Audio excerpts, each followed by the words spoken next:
Your new sheet. So you ruined Judaism for me. You ruined my experience. I don't mean it like that. I mean, like, I after listening to your talks and, thinking for myself, and I'm having a lot of difficulty adjusting into the greater religious community because of, I'm starting to think for myself, and, it's become a bit of a, I don't know, it's kind of skewed the way I think of things because, I understand fully, but this isn't really new. Anything I'm saying isn't new, in the sense that 50 years ago, every Jew or every rabbi knew this. For example, in the old days, people made a distinction between Hasidus and Litvakian understandings of halacha. Since Shlomo Carlebach, every Litvak has become a Hasid, and everything's been skewed. The average Jew nowadays makes no distinction. In the 60s in yeshivas, kids didn't walk around with their tzitzis out, having beards. They wore gray suits and, brown hats, and, they were forced to shave. Right? I mean, the only one who you talked to a girl and, you didn't get thrown into yeshiva. I mean, it was completely different, but the times were different then also, You have to understand, it went back all the way to Europe. I mean, in Slobodka, the kids didn't have beards either. The only one who had a beard was the Rosh Hashiva and the Mashgiach, and the Rosh Hashiva was the only one to wear a hat. Right. Now it's different. Now when you go to any yeshiva, whether it's a BT yeshiva or like a FFP yeshiva, and all the kids, firmer than the Pope, it's because of Hasidut. Hasidut has skewed the lines between the Mitnagdim and the Hasidim won. And there's some pretty aspects like the Hasidut. And you can't find any information about Mitnagdim. You can't find a good word to say that's said about Mitnagdim because, as I said, like the victors write the history. I mean, there's no place, like they might say some nice things about like the Gra or the Chafetz Chaim, only in terms of how close they were to Chassidus. Right. You just hear put-downs of other movements. There's just nowhere else to turn. Yeah, I mean, even the Gra wrote a parish to Zohar. It's not that they were anti-mysticism, but they were anti the asceticism that came from the Hasidic movement, which is what's happening nowadays. Now, mind you, nowadays, you could be from Chabad and be a big Talmid Chacham, but not back then. Why? Because the people back then were like the peasants, right? And they couldn't even read. So they expressed their devotion by singing and dancing. Actually, the Hasidic movement was the reform movement of its time. If you're familiar. Yeah, sure, I am familiar. Why? Yeah. Because music, most people don't know, there's not a halacha like this, obviously, but the halacha is that music is prohibited. And Rabbi Moshe Feinstein was big on this. And most people don't teach this, with that after the Churban, after the destruction of the second base of Mikdash, they outlawed music, right? So that we should be in a constant state of awareness. Now, most people don't know this. The Levium cut off their thumbs. Yeah. It appears like this in the Shulchan Aruch, it appears like this in the Rambam, and clearly it appears like this in the Gemara. The first movement to change this was the Hasidic movement, because they introduced singing and dancing and bringing in new musical instruments as common practice. I'm not against singing and dancing. No, I'm not against chiluk. We break halachas all day long. I mean, Hasidic ones at least. That's like the Rabbi Hakel. We strive to keep them, but I mean, there's many halachas that where the rabbis have to step in. If you hold by any Eruv in America, you're breaking a halacha, obviously. Absolutely. Yeah. So it's one principle is we don't have to do tshuva when we break a derabanan. In other words, we have to do tshuva if we say that lo sasor doesn't apply to the base and the gadol. In other words, if we say there's no oral law, right, then we have to do tshuva because Hashem told us to adhere to the one. When we break the rabbinic commandments, are we not in effect saying that it's not important or it doesn't exist? No, only reform and conservative do it. In other words, there's some people who break laws and at the same time say they're not important to keep. Right? But if someone breaks the rabbinic law, knowing that you should keep it, but you break it, whatever, you don't have to do tshuva to Hashem. But you just have to try again. Right? However, if you break a Torah law, that's when all the al-hates come in and... Now, are you talking privately or publicly? Like, if I publicly, let's say I go work on the second day Yontiv, I mean, that's a public thing. I mean, is that not different? It is. There is a difference between breaking a law lefarhesia, right, in someone's face, but that's more for Torah laws. In other words, they say that you could count someone in a million if they drive to shul on Shabbos if they park, like 5 blocks down. Right? It shows that they're ashamed of what they're doing. I don't get that. I mean, if you give a person the lead, they just put up in the parking lot and walk it. No, I'm just saying, there is a difference to the guy who parks right in front of the shul. You know what I mean? So, the guy who parks down the street and walks to shul. Right, because one is ashamed of his actions and one isn't, but that's more for an actual malacha.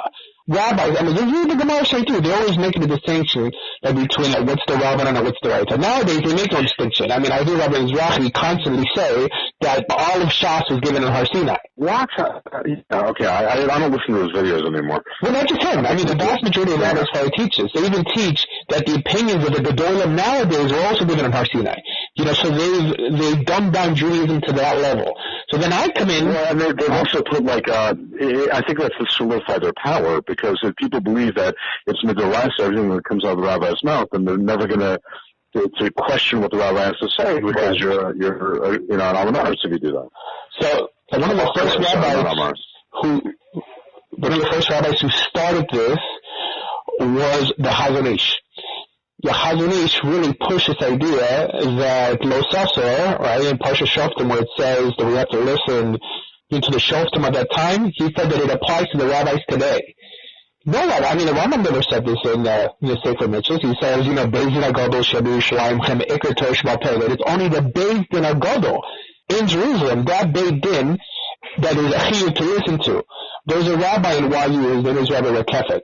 So, and he has a good lecture that he says that Das Torah was invented in 1917 by Agudas Yisrael to in some way wield power in the Jewish community. And then it ran, I mean, just look it up online. You just go to yutorah.org and type in Das Torah. And then you'll get his lectures. He has 5 on them, and he's a historian. He's probably 90 years old now already. So this concept didn't exist prior to 1917. Now, mind you, people have been worshiping the rabbis for many centuries, but this idea that a gadol nowadays is a Sefer Torah Chai, you're like a walking Sefer Torah, and they perverted also the notion of a tzaddik, right? I mean, the Rambam says that a tzaddik is someone whose good deeds outweigh his bad deeds, but nowadays, if you ask the average best of Chassid, he will tell you that a tzaddik is someone who doesn't sin. So it's a complete perversion of Judaism. They turn these rabbis as these angels, these perfect angels who've never done anything wrong, and they're not willing to question what they're doing because, how can you question a tzaddik? Right. So it's very difficult for me. I mean, I'm surrounded by Chabad here, for example, and it's you can't have a logical, common sense conversation because there's no rational thinking there. It's just like it's our way or the highway. Right. It's affected the way I can. I don't know. I'm just. The reason I'm reaching out is because I don't know. I wish I could have a shul with people like you, and there's nowhere to go. It doesn't exist. I'd rather associate with people. I'm not looking. I'm not looking for only talking and to people who agree with me. I'm willing to talk. It's just like I feel kind of isolated here. This is something in Miami. Yes, I'm in a pretty large Jewish community here, and it's. You mean Little Crown Heights? It depends on part of Miami, but there's many people in my shul who mainly Spartan, but I mean, it's Spartan. What do you mean? Like, what do you like? How? What do young Israel Hollywood? Okay, so that's kind of like a mono-orthodox kind of. I don't know much about young Israel. Yeah. No. Well, I mean, young Israel is probably next to Chabad. I wasn't sure if you're a Sephardi or not. I don't. I like davening in Ashkenazi shuls. I just don't get along with Sephardim. It's really a culture clash. One would think that authentic halacha is held by the Sephardim, and that may have been true prior to the decline of Sephardic Jewry post the rise of Kabbalah. Yes, in the time of the Rambam, yes. I mean, he claimed to be Sephardi himself. Right? I mean, a true Sephardi. Now, I mean, they consider people from Yemen Sephardim and Persian Sephardim, but I mean, they're not. I mean, but anyway. But nowadays, the Sephardic movement, Sephardim are more mystically inclined than Ashkenazim. I mean, open up. So they don't want to hear what you have to say. I mean, everything. Right. Although, in terms of halacha, they're a little more authentic when it comes to actual practice. right? Because they try to pass reform or conservative. It's like my rabbi is the Orthodox rabbi. I might not do what I'm supposed to be doing, but when I go to a rabbi, it's the Orthodox rabbi. When I go to shul, it's the Orthodox shul. When I get married or when I do my things, it's like they go right to the source. They may be who they are in their own private lives, but when they do search out God, it's the right place. Whereas Ashkenazim, they have, I don't want to listen to the Orthodox. I'll make my own shul, a reform shul, and I'll go do my own thing. I mean, I'm not talking about that. I'm talking about how Ashkenazim understand halakha through the Ramah, and Sephardim try to go straight to the Shulchan Aruch. And not just the Ramah. That's what you mean. I mean, yeah, right. Right. No, ultimately, you're thinking like Europeans, yes. There was never a Reformed synagogue in the Sephardi world. But there are many in the Sephardi world who are the students of Josef Haor. You heard of him? No, I have not. Yeah, so he's a pretty prominent rabbi. He taught in JTS for many years, although he's Orthodox. But he was also a halachic purist, although he's Syrian. I'm not a big fan of the Syrian community because of the whole takana against converts and stuff. I run into a lot of the students, and they're all like, yeah, I mean, they like my stuff, and they're like, right on, with the exception of the convert stuff, because I encourage people to become Jewish, and they don't like this. But there's a lot of people more in the academic world who know this. And in the yeshivish world, no distinction between halakha, agadah, and minhagim, but there's a dumbing down of Judaism. I feel as though there's I can't, every story that comes on the Gemara is like, it's a true story, and you can't question any of the midrashim, you can't question any of the Gemaras, and it's hard for me. It's just hard for me to buy it. I don't want to.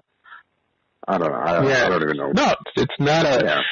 My kids are coming home. My son's 10 years old. My oldest son's 10 years old. He's coming home with, midrashic stories, and they're asking questions, and I don't feel comfortable lying to them and saying that that's a true story. No, my daughter came home the other day and told me, Daddy, is it true that when Mashiach comes, all the goyim are going to be our slaves? Oh my God! Shit like that happens, I'm like, or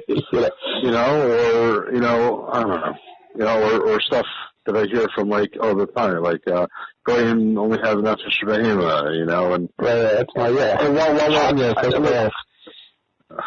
don't know. My kids don't go to a school, but the shul I go to, because of where I live, the closest shul is a Chabad shul. And just some of the things that the rabbi says is just like, you gotta be kidding me. And then I look like a apikoros when I don't buy it or if I say something, That's why people attack me online, because we're the students of these rabbis online. You're enemy number one. Am I even allowed to talk to you? I don't even know. Yeah, well, most haters online and people who think they know about Judaism do not belong to the Jewish community. Right? But online, these people, there's a lot of converts and people who are in the process of converting who the only thing they know about Judaism is Rabbi Dror or Rabbi Alona Nava. So they think like every rabbi is a Kabbalistic master, right? And those who disagree must be fake. Jedi master. Yeah, so once they've been actually in the Jewish world, they'll see that there's a huge diversity in thought. Now, mind you, Chabad is all over the place, right? And that's the biggest problem I have. I mean, there's nowhere to go where there's not Chabad. It seems as though if you're not with them, you're against them, and you're against all of Klal Yisrael because they're everywhere. I had a lot of Chabad mates. I know when I went to Brazil, the Chabad rabbi there had me speak in a synagogue. I mean, he actually liked it, but I don't think those people knew who I was, but whatever. Wow. Yeah. Really? Yeah, but he was a convert himself. So there's a lot of Chabad guys who agree with me, but it's kind of just like their minhag. I don't even think they take all that stuff too seriously. It's just, it's the people who do take it seriously that cause the biggest threats, especially like the Mishachistim and worse, like Elokistim that walk around thinking that they're these guys. But I think Chabad people are very nice just because they deal with the outside world. I mean, let's face it, if you were to hang out with any form of, any religious denomination within Judaism, you most likely want to hang out with Chabad people or Bezlo people. They're down. They're drunk half the time. They're down because... Yeah, when you're drinking with them, they're a lot of fun. I wouldn't want to go drinking with a Litvak. I mean... That's true. You want to hate myself after. No, I just had a friend of mine in Crown Heights. I'd love to meet you next time I'm in